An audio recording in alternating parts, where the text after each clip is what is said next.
So we've been talking about Kubernetes, this incredible system that basically runs the internet. But what does it actually run? Today, we're going to get to the heart of it, the fundamental building block of everything, the container. You've probably heard the word container thrown around all the time. But if you ever stop to think, what is one, really? It sounds so simple, but it's genuinely one of the most powerful ideas in all of modern tech.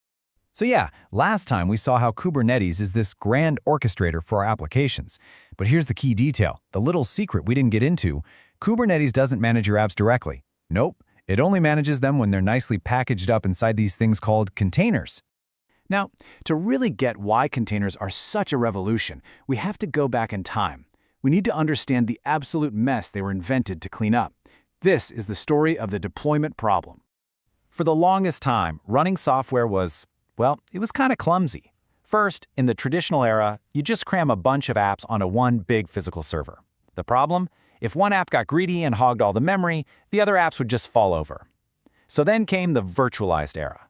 We got smarter and put each app in its own virtual machine. This was way better for isolation, but, and it's a big but, each VM was basically a whole new computer with its own entire operating system. They were slow, clunky, and just heavy.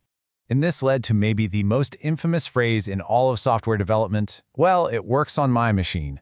You know the drill. A developer builds something, it runs perfectly on their laptop, but the second you move it to a testing server or to production, poof, it breaks. Why? Because the environments were totally different.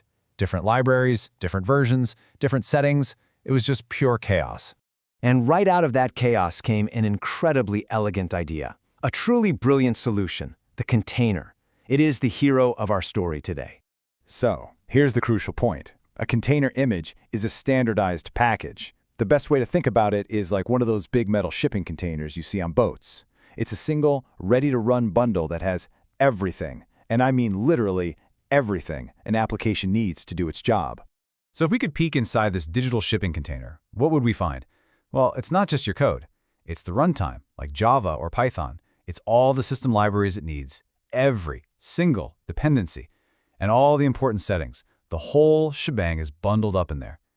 This guarantees that nothing is missing and nothing can possibly conflict with the machine it's running on.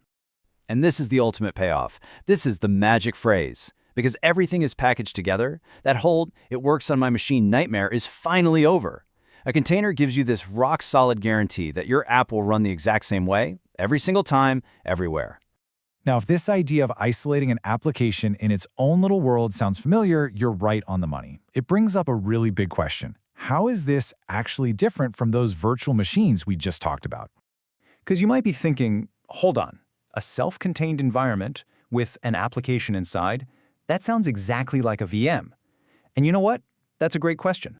Here it is. This is the absolute key difference. A virtual machine, as you can see, has to package an entire copy of an operating system inside it. That's why they are huge. We're talking gigabytes.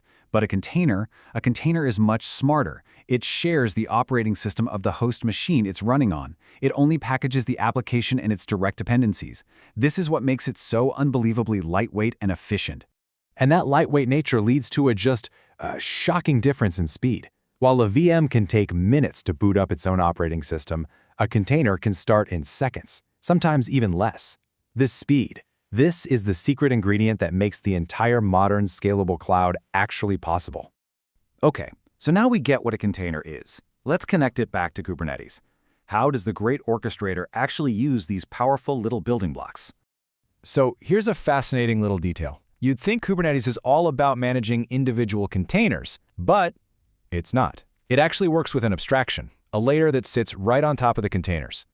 And that abstraction is called a pod. This is a critical term in the Kubernetes world. A pod is the smallest unit you can possibly manage, and it's basically a wrapper around one or more containers that need to run together on the same machine. So the chain of command looks like this. You tell Kubernetes what you want by creating a workload. Kubernetes then creates and manages pods to make that happen. And then, inside each of those pods, that's where your containers finally live and run.